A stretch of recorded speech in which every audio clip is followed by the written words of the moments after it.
ஓம் come கணபதாய நமக. ஓம் நமச்சிவாய நமக. ஓம் நமோ நாராயணாய நமக. அனைவருக்கும் அன்பான வணக்கங்கள். நான் உங்கள் ராஜி. நாளைய தினம் மிக அற்புதமான தினம்ங்க, வைகுண்ட ஏகாதசி. இந்த ஏகாதசி திதி ஒவ்வொரு மாதமுமே வரும். ஆனால் மார்கழி மாதத்தில் வரக்கூடிய வைகுண்ட ஏகாதசி ரொம்பவுமே விசேஷமானது.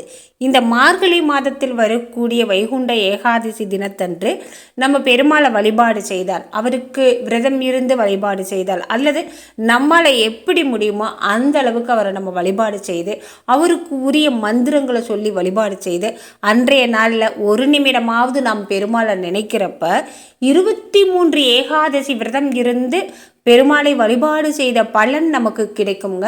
அவ்வளவு அற்புதமான சக்தி வாய்ந்த மகா ஏகாதசி இந்த மார்கழி மாதத்தில் வரக்கூடிய ஏகாதசி. தவற விட்டுறாதீங்க. இந்த நாளில் ஒரே ஒரு நிமிடம் நாராயணரை நினைத்து நீங்கள் வழிபாடு செய்தாலும் வாழும் காலத்திலும் நமக்கு சொர்க்கம் கிடைக்கும், வாழ்ந்த பின்பும் நமக்கு சொர்க்கம் கிடைக்கும். அதாவது இந்த பூலோகத்தில் நம்ம இருக்கிற நாள்லையும் நம்ம சொர்க்கத்தோடு வாழலாம், அதாவது நல்ல ஒரு வாழ்வு வாழலாம்.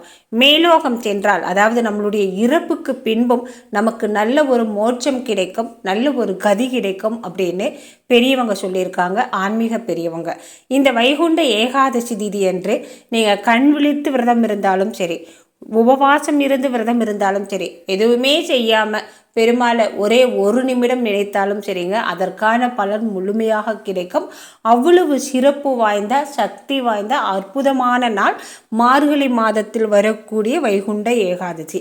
இந்த நாளில் அதிகாலை வேளையில் பெருமாள் கோவில்களுக்கு போனால் சொர்க்கவாசல் திறப்பாங்க. அந்த சொர்க்கவாசல் வழிபாடு பார்க்கறது ரொம்ப ரொம்ப ரொம்ப சிறப்பான ஒரு பலன் கிடைக்குங்க.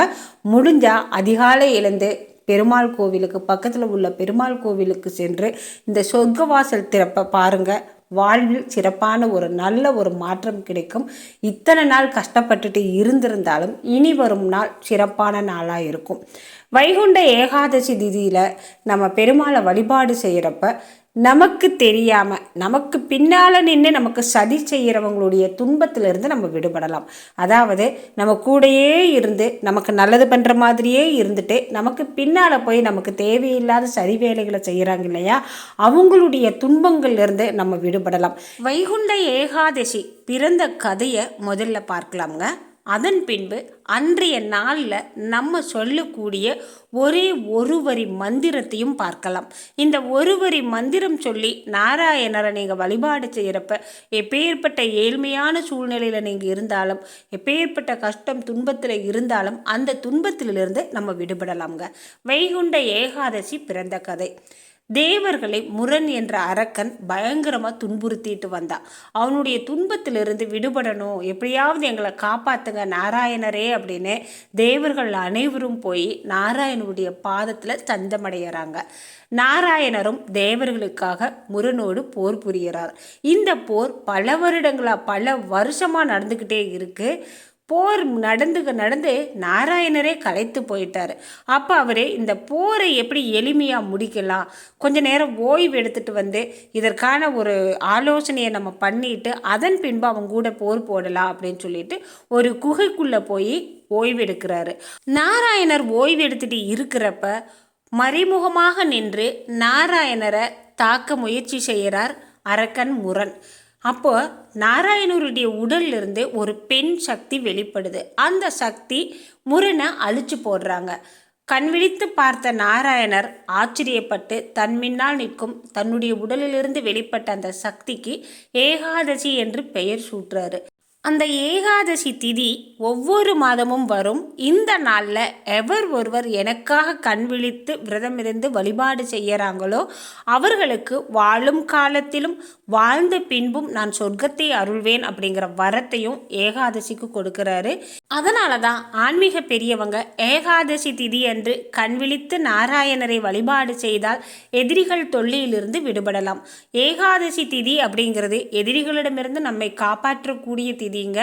நமக்கு பின்னால் நின்று சதிவேலை செய்கிறவங்க கிட்ட இருந்து நம்ம தப்பிச்சுக்கணும், நம்மளை யாரும் துன்புறுத்தக்கூடாது அப்படின்னு நினைத்தா ஏகாதசி திதி என்று கண் விழித்து விரதம் இருக்க முடியல அப்படின்னாலும் நாராயணரை மனதார நினைத்து வழிபாடு செய்து அந்த ஏகாதசி திதிக்கு உரிய அந்த பெண் தெய்வத்தையும் நம்ம ஒரு நிமிடம் நினைத்து வழிபாடு செய்து இந்த மந்திரத்தை சொல்கிறப்ப நிச்சயமாக நம் வாழ்வில் இருக்கும் துன்பங்கள் அனைத்தும் விலகி போகும்.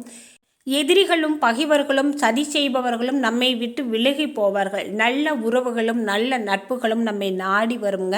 அன்னை மகாலட்சுமியின் அருளும் நாராயணருடைய அருளும் இருந்தால் நிச்சயமாக செல்வ செழிப்போடும் ஐஸ்வர்யத்தோடும் நாம் வாழலாம்.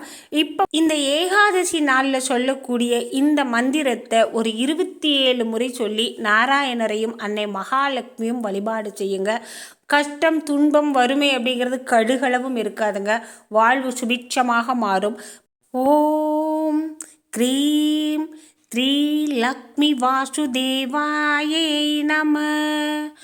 ஓம் க்ரீம் ஸ்ரீ லக்ஷ்மி வாசுதேவாயை நம.